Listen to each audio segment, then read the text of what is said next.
सच भाई अभी याद आया कि गाड़ी की टंकी भी तो फुल करके देनी है उनको।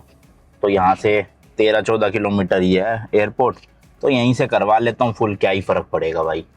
अभी फुल हो जाएगी तो खत्म नहीं होगा। लो जी लो, यहाँ पे लगा ली। प्राइस देख सकते हो भाई, 0.327 पर लीटर है।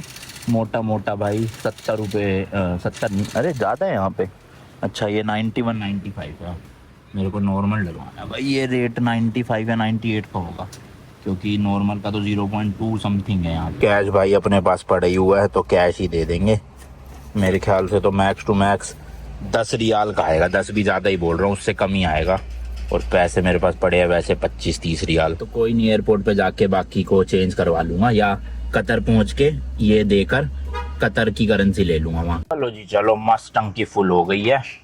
अब जो है कोई दिक्कत नहीं, गाड़ी भी साफ़ कर ली, टंकी भी फुल करवा ली। अब एक्स्ट्रा कोई फीस नहीं लगेगी जहाँ तक मुझे लग रहा है।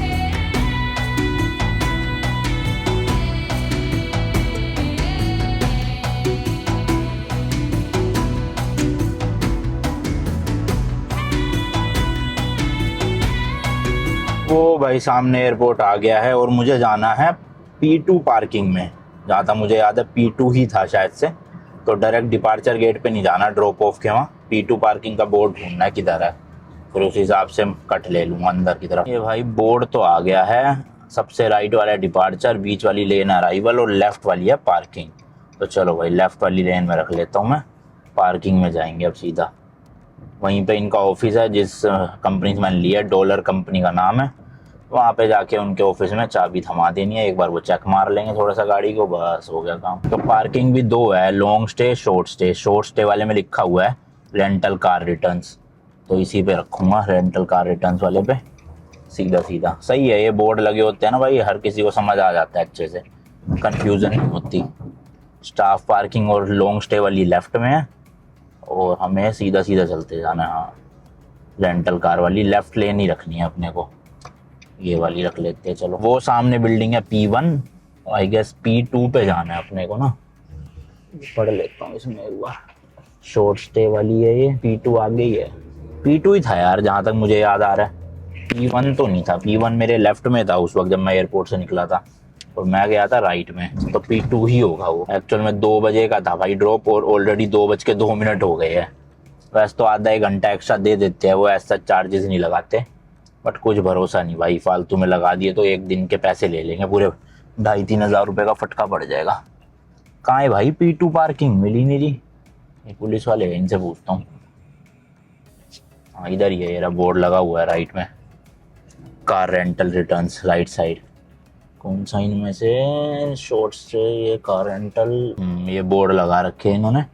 मुझे कार रेंटल वाले में एंट्री करनी है, शायद खुद ही खुल जाएगा गाड़ी स्कैन करके, नंबर प्लेट। हाँ खुल गया ना, देखो पर्ची वर्ची लेनी नहीं पड़ी। हाँ फाइनली चलो पहुँचे भाई। 3 मिनट ही लेट हूँ। होपफुली 3 मिनट के तो पैसे नहीं काटेंगे भाई ऐसा सच कुछ ये, क्योंकि इनको सिक्योरिटी डिपॉजिट करवा रखी है मैंने अपने क्रेडिट कार्ड से ना, 35,000 इंडियन रुपीज़ की। तो पता चले कहीं उसी में से काट ले। वैसे तो ये जो चालान वगैरह होंगे वो 1-1.5 हफ्ते बाद आते हैं, तो इसलिए ये उसी वक्त ही काट पीट के देंगे। हाँ ये रे भाई, सामने यूरोप कार का है वो, इसके बाद 6 का है, 3 है, वो रहा सामने भाई डॉलर। लेट्स गो, चलो यहाँ पार करते हैं गाड़ी और इनको बुला लाता हूँ, देख लेंगे। यहाँ से भाई अपना कैमरा भी और साथ में इसका माउंट भी उतार लेता हूँ, क्योंकि ये माउंट आगे भी काम आएगा, अगली कंट्रीज में भी तो हमें करनी है ना ब्लॉगिंग गाड़ी में लग। चलो जी चलो, लेट्स गो। लगेज निकाल लूँ जरा, अभी भाई स्टाफ इनका बिजी है किसी और को गाड़ी देने में, तब तक मैं अपना लगेज वगैज निकाल लूँ। सही है, 2-4 मिनट एक्स्ट्रा होंगे भी तो अभी इनको दिक्कत नहीं है, क्योंकि ये खुद ही बिजी है। ऐसे होनी तो नहीं चाहिए 2-3 मिनट में दिक्कत। एक बार गाड़ी में नज़र मार लेता हूँ, कोई सामान गिर विर ना गया हो कहीं। मेरी एक बोतल खो गई भाई, अच्छी खासी महंगी बोतल थी वो। ये क्या भाई, फूल सा कहाँ से आ गया, है ही नहीं भाई, मिली नहीं बोतल, लग रहा है खो गई कहीं पे। आगे भी चेक कर लेते भाई, कुछ रहा तो नहीं है अपना। अब पता नहीं भाई किसी होटल में रही है बोतल या कहाँ गिर गई। इस बैग में रखता था ब्लैक कलर की, बढ़िया थी, इतनी ठंडा रहता था पानी। अभी ये प्लास्टिक के ले लेके घूमना पड़ेगा। चलो कोई बात नहीं भाई, अब क्या कर सकते हैं भाई। वो स्टाफ तो इनके थे अलमहा के, डॉलर वाला तो कोई है ही नहीं, गायब है, पता नहीं कहाँ गए। अंदर भी नहीं है कोई, है ही नहीं भाई। वेट करता हूँ 5 मिनट। चलो, लेते टाइम की तो भाई वीडियो बना ली थी, अब एक बार वापस देते टाइम की भी बना लेता हूँ, बाद में कोई वो ना हो ना। बस मच्छर मरे पड़े, ये देखो स्क्रैचेस वगैरह तो कुछ भी नहीं है मेरे हिसाब से, जैसी ली थी वैसी लौटा दी है बिल्कुल। चारों तरफ से ना बना के रख लो तो बेटर रहता है भाई, बाद में ये लोग कहे कि जी यहाँ से ठोक दी थी वहाँ से ठोक दी थी, तो उतनी रिस्क उठानी नहीं चाहिए। अपना पहले ही वीडियो बना लो, लेते टाइम भी और देते टाइम भी। और किलोमीटर भी अपने को 1400 किलोमीटर मिले थे, मेरे ख्याल चला 1000 के आसपास है। एक बार रीडिंग भी ले लेता हूँ या चलो भाई, गाड़ी रिटर्न कर दी है। 1002 किलोमीटर चली है एग्जैक्ट, मतलब 1400 में अभी 398 किलोमीटर बचे हुए थे। तो सब कुछ यहाँ फॉर्मेलिटीज़ हो गई है। और अब ये कह रहे हैं जो रिफ़ंड है वो आज से 20-22 दिन बाद आएगा, जबकि मैंने जिस दिन ली थी उस दिन भी पूछा था, तो उस टाइम कह रहे थे कि जिस दिन लिए हैं पैसे उससे 20-22 दिन बाद। अब देखो भाई कब आएगा कब नहीं क्रेडिट कार्ड में। अब वापस तो मैं आऊँगा नहीं यहाँ पे ओब्वियसली इसके लिए, बट ठीक है, मतलब मैंने booking.com के थ्रू बुक करी थी तो उनसे कर लूँगा कोऑर्डिनेट। चलो जी चलो, अब चलते हैं एयरपोर्ट के अंदर जल्दी जल्दी से ना। बस तो जल्दी है नहीं है सच कुछ, अभी बहुत टाइम है, आराम से जाऊँगा, आराम से चेक इन वैक इन कर लूँगा सब। तो मस्त लगी भाई इनके एयरपोर्ट की ना, बड़ी ही लग्जूरियस सी वाइब देती है। और साइज़ देखना भाई कितना बड़ा है, कम से कम भी तो 20 लोग आ जाए, 20 भी नहीं 40 पर्सन और 3000 किलो भाई साहब, क्रेजी। ये रहा भाई सामने एयरपोर्ट आ गया है, देख सकते हो आप। ये सामने ट्रॉली भी पड़ी है, यहाँ से ट्रॉली ले लेता हूँ क्योंकि इतने बड़े बड़े 2 सूटकेस है, मतलब बड़ा तो एक ही है, दूसरा छोटा सूटकेस है। और बड़ा वैसे मैं चेक इन करवा दूंगा अब, बट चेक इन तक तो ट्रॉली ले लेना सही रहता है। चलो भाई चलो, लेट्स गो। अब सही है ना, ट्रॉली लगेड़ लो आराम से, सारा वजन इसी पे आ गया। ये देखो डिपार्चर गेट है इकोनॉमी क्लास के लिए, आगे शायद बिजनेस क्लास का अलग होगा। तो चलो, यहाँ पे कोई वैसे टिकट विकेट चेक करता तो है नहीं गेट पे, ना ही आईडी चेक करता है, तो क्या पता चलेगा कि आप इकोनॉमी वाले हो या बिज़नेस वाले हो, है ना। दिल्ली एयरपोर्ट पे तो बाहर ही चेक हो जाता है सब कुछ, यहाँ पे नहीं होता भाई। बड़ा ही खाली सा पड़ा है भाई एयरपोर्ट, तो देखना भाई इतना खाली तो नहीं है, पर शांति तो ऐसे हो रखी है वैसे जैसे कोई बोल ही नहीं रहा हो कुछ भी, शांत बिल्कुल। तो भाई ये है अपनी फ़्लाइट 5:10 की, आप देख सकते हो, दोहा कतर की। चेक इन ओपन हो चुका है और एयरलाइन का नाम है सलाम एयर। ई वाले गेट पे जाना है, ओ सॉरी काउंटर पे। चलो भाई बोर्डिंग पास मिल गया अपने को, अंदर चलते हैं, सिक्योरिटी चेक और इमिग्रेशन करवा लेते हैं फटाफट से, पहले फिर बताता हूँ। ये भाई यहाँ का ड्यूटी फ्री एरिया है, काफ़ी छोटा सा है, मतलब इतना कुछ खास है नहीं। और भाई अपना जो है वो इमिग्रेशन एंड सिक्योरिटी चेक हो गया है।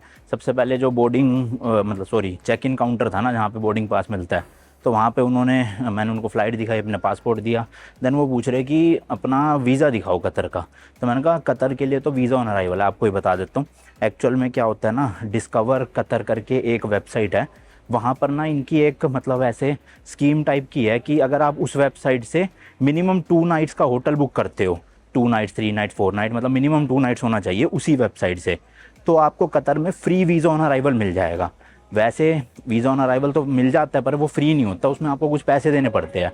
तो मैंने इनके होटल के प्राइसेस देखे, तो होटल भी बढ़िया थे भाई, 4 स्टार 5 स्टार टाइप के होटल, थोड़े से एक्सपेंसिव थे, बट मैंने कहा जब रहना ही 2-3 रात है तो क्या फ़र्क पड़ता है, मैं इन्हीं की वेबसाइट से होटल ले लेता हूँ और मेरे को फ्री वीज़ा ऑन अराइवल मिल जाएगा, यानी कम से कम वीज़ा के तो पैसे बचेंगे अपने। तो इसलिए मैंने वही होटल बुक कर दिए और उसकी कन्फर्मेशन प्रिंट निकाल ली।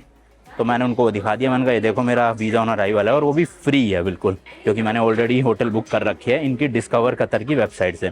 तो फिर ठीक है, उसने अच्छा था बंदा काफ़ी वो। और फिर उसने पूछा कि वैसे ही पूछ रहा था, तो मेरे हाथ में कैमरा देखा ना, तो वैसे ऐसे ही पूछा कि यूट्यूबर हो क्या, मैंने कहा हाँ। तो फिर चैनल उसने अपना मतलब अपने फ़ोन में टाइप करवाया, तो काफ़ी खुश से हो गए वो भाई साहब चैनल देख के। तो मेरे को बढ़िया सीट दे दी, एग्ज़िट रो में विंडो सीट। एग्जिट रो में लेग रूम एक्स्ट्रा मिल जाता है, बढ़िया ना अपने को। हालांकि सीट रिक्लाइन नहीं होती, थोड़ी सी वो दिक्कत है, बट लेग रूम तो एक्स्ट्रा मिलता है। और विंडो सीट मिल गई, वो तो प्लस पॉइंट है ही। उसके बाद मैं गया भाई इमिग्रेशन पे तो कुछ भी नहीं पूछा, सीधा एग्जिट का स्टैम्प मार दिया, ना उन्होंने आगे का कुछ पूछा, ना वीज़ा मांगा, कुछ भी नहीं मांगा। क्योंकि वो है ना, किसी कंट्री से आप एग्जिट करते हो तो ज़्यादा पूछताछ नहीं करते, एंट्री में ज़्यादा होता है इनको। तो अब मैं एग्जिट कर रहा था तो उन्होंने स्टैम्प मारा। देन सिक्योरिटी चेक भाई हो गया। यहाँ की मशीनें बढ़िया है, कोई लैपटॉप फ़ोन चार्जर वार्जर निकालने की ज़रूरत नहीं पड़ती, ऐसा का ऐसे ही बैग पूरा ट्रे में रख दो तो जल्दी हो जाता है सिक्योरिटी चेक। अपने मतलब इंडिया में भी ये मशीनें आ जानी चाहिए, वरना भाई मेरे जैसे ट्रैवलर जो इतने गैजेट्स लेके चलता है, लैपटॉप कैमरा, 25-30 मिनट तो मुझे सिक्योरिटी में लग जाते हैं सारा सामान निकालने में और डालने में। तो ये मशीन सही होती है भाई, पता तो इनमें भी चली जाता होगा अच्छे से सिक्योर, ऐसे तो है नहीं कि भाई ये सेफ्टी कॉम्प्रोमाइज़ कर रहे होंगे। तो ये थोड़ी एडवांस मशीन है, मुझे लग रहा है कि जिसमें आपको अलग से लैपटॉप वैपटॉप निकालने की ज़रूरत नहीं पड़ती, बैग में स्कैन हो जाता है। तो बस हो गया। उसके बाद क्या था, मैं आ गया भाई ऐसे ड्यूटी फ्री एरिया में। यहाँ पे थोड़ा सा उधर की तरफ रेस्टोरेंट टाइप के बने हुए बैठने बैठने के, और इधर ख़रीदने का है। अच्छा, इन्होंने चालाक चीज़ क्या कर रखी है ना, ताकि लोग ज़्यादा से ज़्यादा यहाँ ड्यूटी फ्री को एक्सप्लोर करें, कुछ शॉपिंग करें। वरना होता क्या है, सिक्योरिटी चेक होते ही लोग सीधा अपने बोर्डिंग गेट पे भाग जाते हैं। बट यहाँ पे इन्होंने अभी तक बोर्डिंग गेट अनाउंस ही नहीं करे, जबकि फ़्लाइट निकलने में सिर्फ 40 मिनट रह गए हैं। नहीं सॉरी, 1 घंटा रह गया। बट बोर्ड पे बोर्डिंग गेट अभी तक नहीं आया, ना ही बोर्डिंग पास पे है। और इस पे पता क्या लिखा है, दिखाता हूँ मैं। देखो 5:10 की फ़्लाइट है, ये रही अपनी दोहा। और क्या लिखा है, शॉप एंड डाइन, कि शॉपिंग करो, कुछ खाना वाना खाओ अभी, क्योंकि अभी वो गेट का जो है वो 3:50 पे शो होगा। अभी मतलब 3 कितने हो गए, 49। अच्छा होने ही वाला है 1 मिनट में फिर तो। मतलब 5:10 की फ़्लाइट है, 3:49 यानी 3:50 पे ये कर रही है। तो 1 घंटा 20 मिनट पहले गेट शो कर रहे हैं, वरना जनरली 2-3 घंटे पहले गेट आ जाते हैं भाई। उधर की तरफ भाई मैकडोनल्ड्स वगैरह भी है, और इधर की तरफ गेट्स है। तो देखता हूँ एक बार क्या क्या है यहाँ पे। वैसे तो मैंने बिरयानी पैक करवा ली है, फ़्लाइट में पता नहीं मिले ना मिले खाना, और मिले भी तो कैसा मिले। तो मैंने कहा उससे अच्छा अपना ही ले चलते, क्योंकि लेट की फ़्लाइट थी।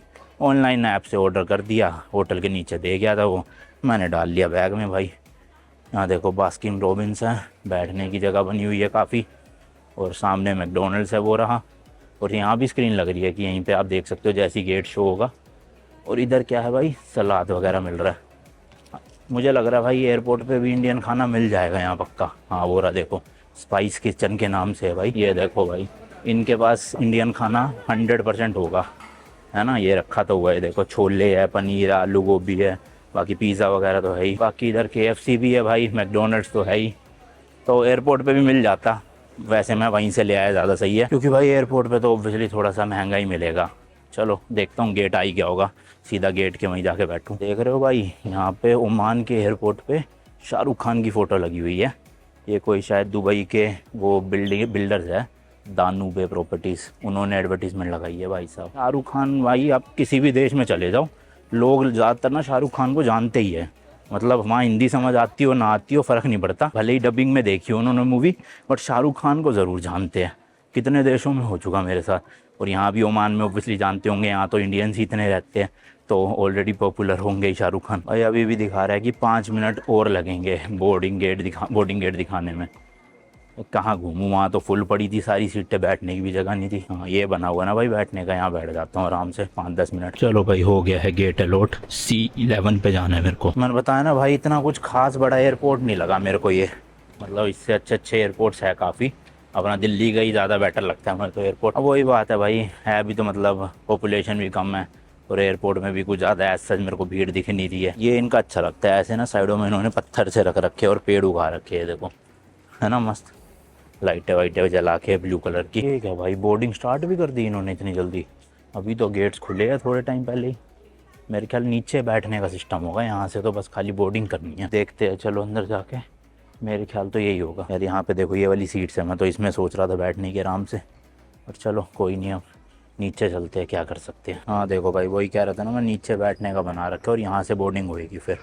तो ऊपर तो बस एज अ चेकिंग गेट था, मेन नीचे ही है जो है, यहीं से ही एंट्री होएगी, और नीचे वॉशरूम भी बने हुए हैं। चलो सही है, जगह तो भाई ज़्यादा है नहीं, फ़्लाइट मुझे लग रहा है फुल ही है ऑलमोस्ट। यहाँ बैठ जाते हैं, थोड़ी सी जगह है। चलो भाई बोर्डिंग हो गई है, लेट्स गो, चलते हैं एयरप्लेन के अंदर।